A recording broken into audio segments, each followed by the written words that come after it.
Hi folks, welcome back. This is session 10, variational inference. This is the second part. We're going to talk about variational base. So this is how can we apply the variational inference approach, that is using optimization to get the distribution that we are looking for inferring some latent parameters, either parameters or variables. Okay, so our problem is, as you remember before, we had this p of theta given d, and we want to find these parameters, right, of my distribution or the model that I have. So we're going to mix both ideas of the mean field and the variational part. So I'm going to assume a mean field distribution for my parameters. And when I have a joint between the parameters and some latent variables, let's call them C, I'm going to assume that my C are also in a mean field or factorized shape, and my parameters have some particular Q distribution that I want to optimize. And then the whole idea is to use these and apply the KL divergence to optimize with respect of my true distribution that is intractable. So for instance, let's have some example here. Let's assume that we want to infer the parameters of 1D Gaussian. Okay, so let's say like I have this 1D Gaussian that has these parameters p, mu, and some precision instead of my variance over here. So like this lambda is 1 over sigma squared. Okay, just for you to have that in mind. And if you remember my joint of these two things over here, it should be a normal and a gamma. So I will have a normal mu 0 and some kappa 0 gamma inverse. And since I'm using the precision here, my conjugate is a gamma. It's a gamma of lambda with two parameters a0, b0. Okay, and from here, what we want to do is we want to approximate my parameters given the data using some posterior. So my posterior is going to be this q mu lambda, such that I'm going to assume this mean field approximation. So I'm going to have a q for the mu, so q and 1q from the lambda. Okay, and this q is kind of parameterized with respect to some mu parameters, and this one is going to be some lambda parameters. So normally there are two different q's. Okay, but you will see if you start reading the literature that people just use those functions indiscriminatively, and they just call it q, and it is assumed that you understand that they are different from each of those. Okay, and this is different from our previous solution. If you remember, like we want to use some actual, like the true posterior here, if you know it and if you can compute it, right? But in this case, we're assuming that we cannot do it. So if you have it, you will do something like this: PD given mu lambda time p mu lambda, right? So this is the true posterior versus our approximation over here. Now what we try to do is, let's see if we can find some way of approximating it and solving it. Okay, so from here we have that my logarithm of the unnormalized distribution here of p mu lambda, this should be equal to the normalized one, this should be equal to the p of mu lambda and the data, right? So that is one of the advantages of using this normalized one. And this is the logarithm of my posterior, right? My PD giving mu lambda plus the logarithm of p of mu gamma plus log of p lambda. Okay, and now if I just apply the logs into this thing over here, I end up with the following, right? N half with the logarithm of lambda, sorry, minus lambda half the summation with respect of I of xi minus mu square minus kappa 0 lambda half mu minus mu 0 square plus 1/2 of log kappa 0 lambda plus 1 0 minus 1 log of lambda minus b0 lambda plus a constant. Okay, so if you don't know where this is coming from, just go and check what the shapes of the gamma and the normal are, and then just plug these into the logarithms of each of those functions over here. And this over here then is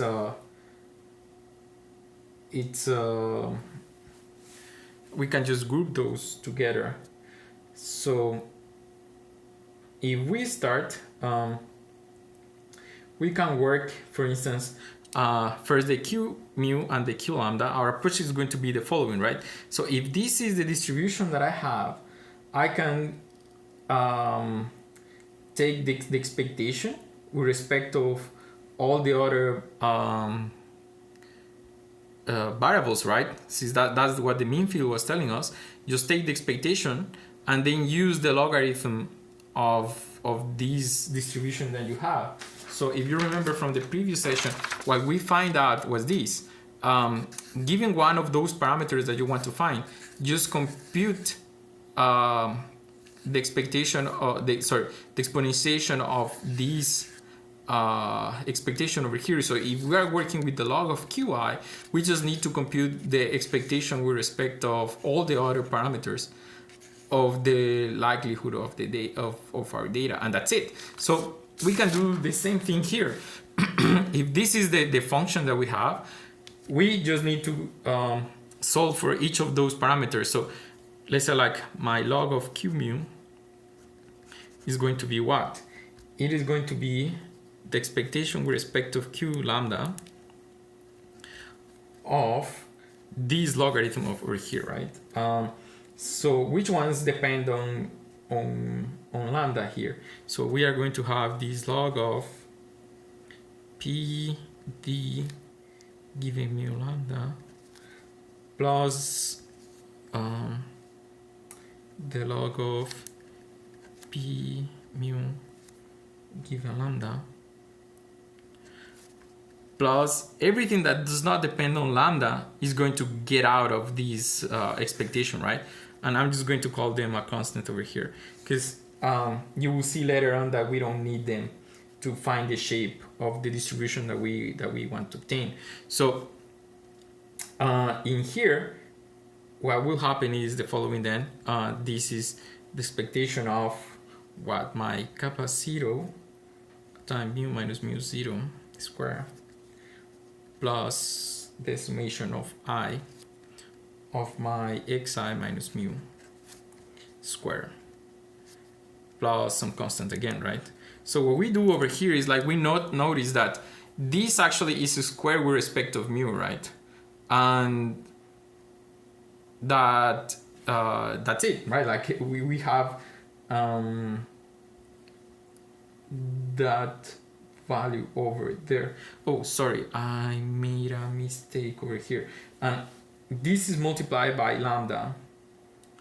So where can I put it? This is multiplied by lambda half, okay, plus some constant. Okay, now the thing is that this is the only thing that depends on lambda is this one, right? And this is a square with respect of mu. So we can take it out and complete the square, and using that information we can see that this will be a normal distribution, because you can compute the square with respect of mu, and then everything that is accompanying mu, this is going to be a normal, right? So what you will end up with if you do this algebra over here is that this is a normal such that it has a mean that corresponds to kappa 0 mu 0 plus n. X will come from here, right? From your sample mean.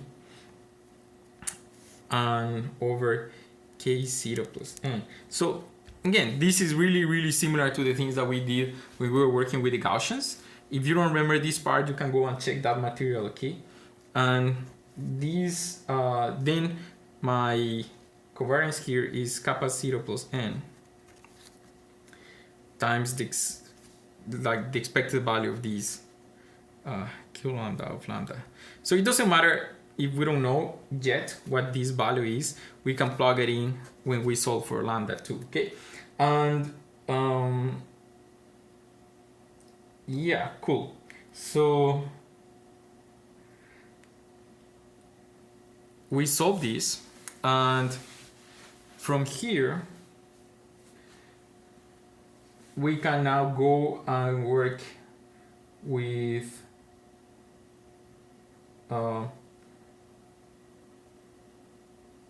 the following, okay.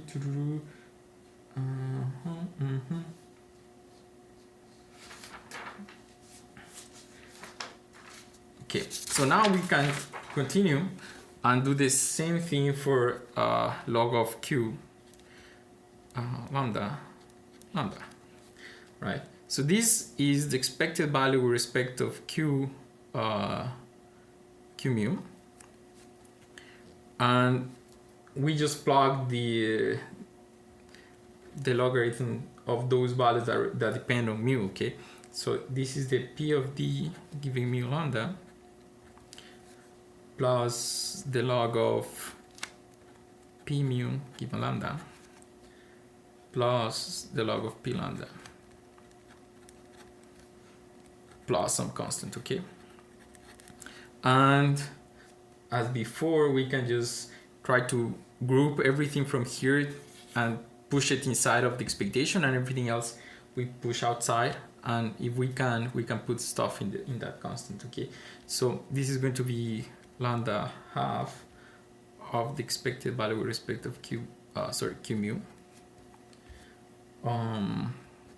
kappa 0 times mu minus mu 0 square plus the summation of my data minus my mean square plus everything that was accompanying the lambda, and this is an a0 minus 1 log of lambda plus, minus b0 lambda plus 1/2 logarithm of lambda plus n half log of lambda plus the constant, okay? And in here now we can see that this has the shape of a gamma. So if you can like remember that the gamma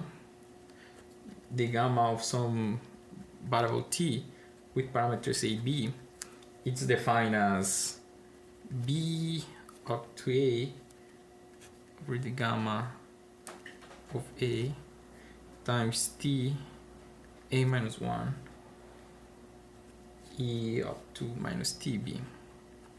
So the log of these, the log of the gamma is a log, right, b minus the log of gamma a plus a minus 1 log of t minus tb, right? And if you see over here, we have the same shape, and what will happen is that we can just work it, because our b, so everything in that accompanies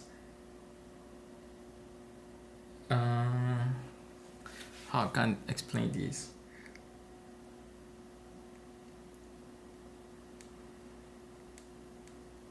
So my a minus 1 is going with the t variable, right? So everything, for instance, if you see it here, a minus 1, right? Everything that goes with my t, that is the thing that goes in the gamma. So what is in the gamma? My lambda, right? So what is accompanying a log of lambda over here? So I will have this one over here, log of lambda over here, and log of lambda over here. So these three terms, I can just push them in, and those will become my a in this particular form. And the same I can do for the rest, because then b is the thing that is accompanying lambda, right? So what are those?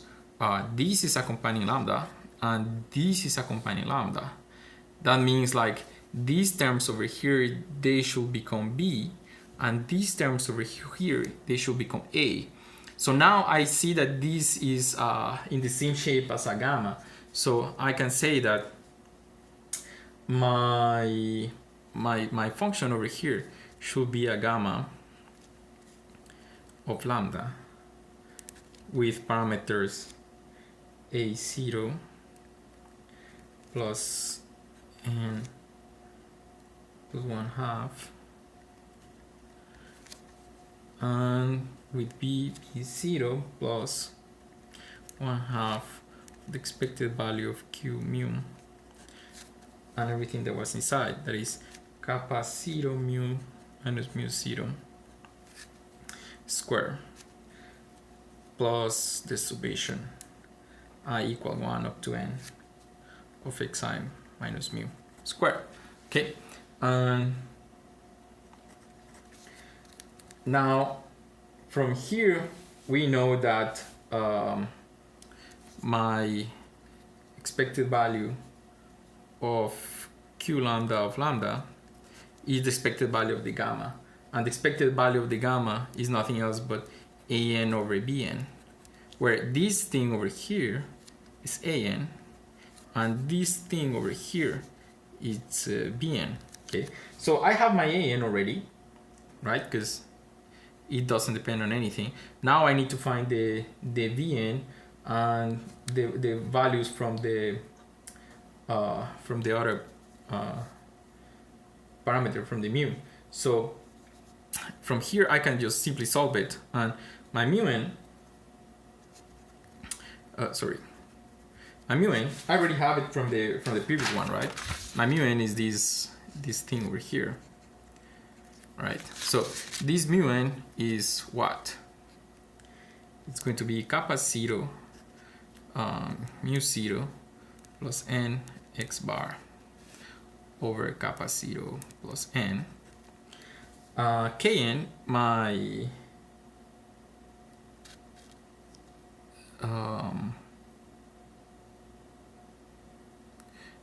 my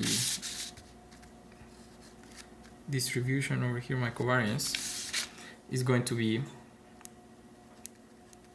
what? Kappa 0 plus n times my expected value of q lambda, and that is simply an over bn,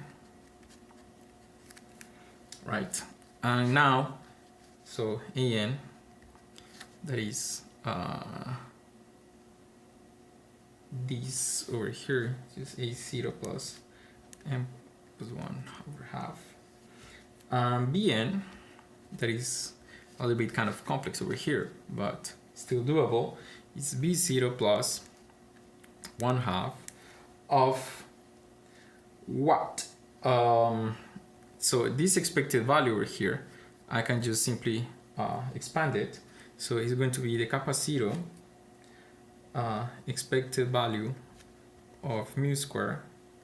If we just expand the polynomials there, mu 0 plus mu 0 square plus the summation I of xi square minus expected value of mu xi plus the expected value of mu square right? Sorry, this should be okay. And this is B0 plus 1/2 of, so all these expectations are with respect of my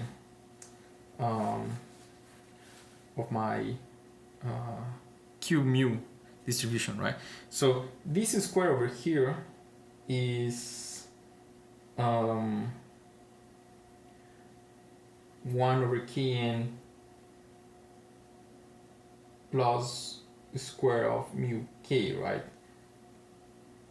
And this is just expected of the variance, because it's the variance plus the square of the mean. So I have the following. I will have this is kappa 0 times 1/kn plus my